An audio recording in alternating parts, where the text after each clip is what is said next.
La peste, por Albert Camus, capítulo 5, parte 8. Los apasionados, en efecto, se habían entregado a su idea fija. Solo una cosa cambió para ellos: el tiempo, que durante sus meses de exilio quisieron empujar para que se apresurara, que se empeñaba verdaderamente en precipitar. Ahora que se encontraban ya cerca de nuestra ciudad, deseaban que fuera más lento, querían tenerlo suspendido.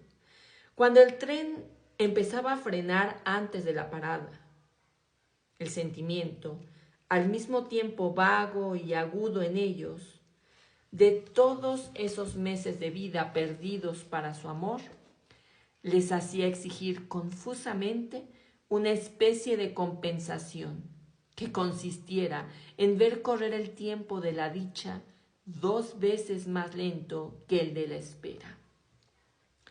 Y los que los esperaban en una casa o en un enden como Rambert, cuya mujer, quien en cuanto supo sobre la posibilidad de entrar, hizo todo lo necesario para venir, estaban dominados por la misma impaciencia y la misma confusión, pues este amor o esta ternura que los meses de peste redujeron a la abstracción, Rambert esperaba temblando para confrontarlos con el ser de carne y hueso que los sustentaba.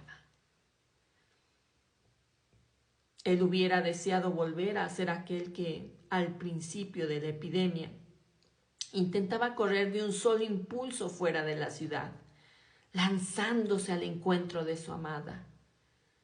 Pero sabía que esto ya era imposible.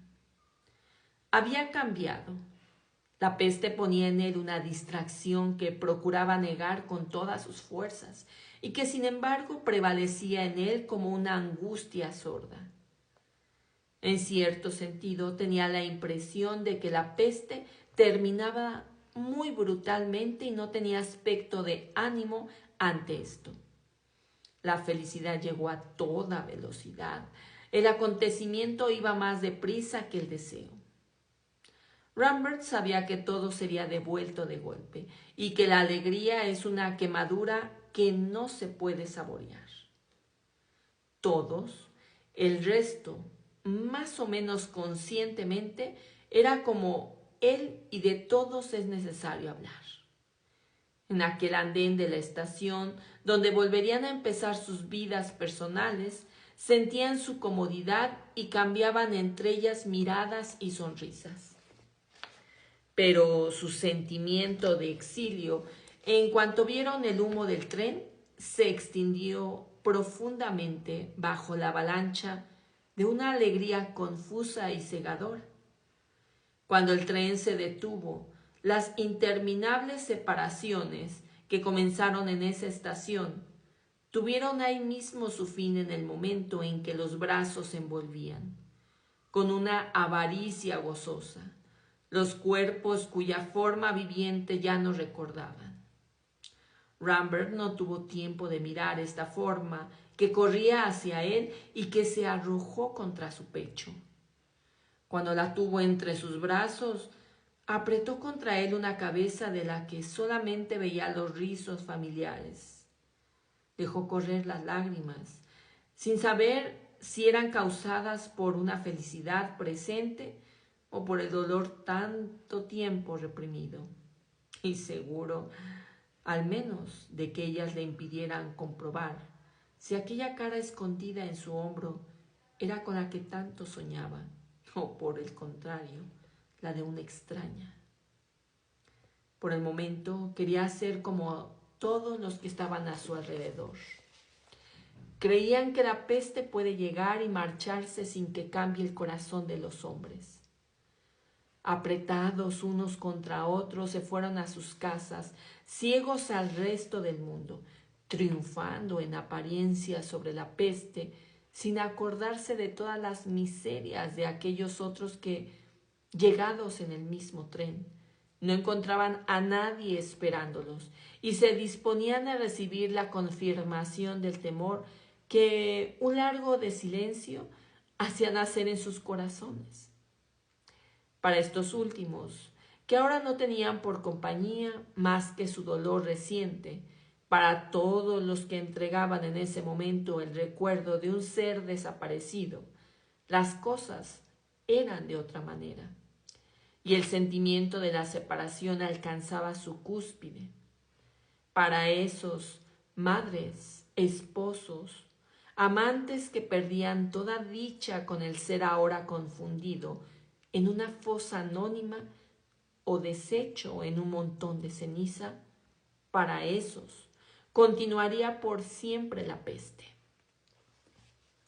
Pero ¿quién pensaba en estas soledades? Al mediodía, el sol que triunfaba sobre las ráfagas frías que pugnaban en el aire desde la mañana, vertía sobre la ciudad las ondas ininterrumpidas de una luz inmóvil. El día estaba en suspenso. Los cañones de los fuertes en lo alto de las colinas detonaban sin interrupción contra el cielo fijo. Toda la ciudad salió a la calle para festejar ese minuto en el que el tiempo del sufrimiento tenía fin y el del olvido se frenaba. Se bailaba en todas las plazas. De un día para otro, el tránsito aumentó considerablemente y los automóviles, multiplicados de repente, circulaban con dificultad. Todas las campanas de la ciudad al vuelo sonaron durante la tarde, llenando con sus vibraciones un cielo azul y dorado. En las iglesias se recitaba en acción de gracias y al mismo tiempo todos los lugares dedicados al placer estaban llenos a reventar. Y las cafeterías, sin pensar en el futuro, distribuían sus últimos alcoholes.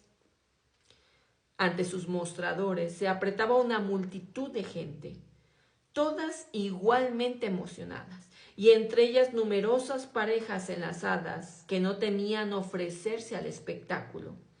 Todos gritaban o reían. Las provisiones de vida que hacían durante esos meses en cada uno tenían su alma en vela. Las gastaban en este día, que era como el día de la supervivencia. Al día siguiente, empezaría la vida tal como es, con sus preocupaciones. Por el momento, la gente de orígenes más diversos se codeaba y fraternizaba. La alegría de la liberación establecía, al menos por unas horas, la igualdad que la presencia de la muerte no realizaba. Pero esta exuberancia superficial no era todo, y los que llenaban las calles al final de la tarde, caminando al lado de Rambert, disfrazaban a veces, bajo una actitud plácida, alegrías más delicadas. Eran muchas las parejas y las familias que solo tenían un aspecto de caminantes pacíficos. En realidad, la mayoría efectuó peregrinaciones sentimentales a los sitios donde sufrían. Querían enseñar a los recién llegados las señales ostensibles o escondidas de la peste, los vestigios de su historia. Algunos se contentaban con jugar a ser guías, representar el papel del que vio muchas cosas, del contemporáneo de la peste, hablando del peligro sin evocar muerte o miedo. Estos placeres eran inofensivos, pero en otros casos eran itinerarios más fervientes, en los que un amante abandonado a la dulce angustia del recuerdo podía decir: en tal época estuve en este sitio deseándote y tú no estabas aquí. Se podía reconocer a estos turistas de la pasión. Formaban como islotes de susurros y de confidencias en medio del tumulto donde pasaban. Mejor que las orquestas en las plazas, eran ellos quienes anunciaban la verdadera liberación.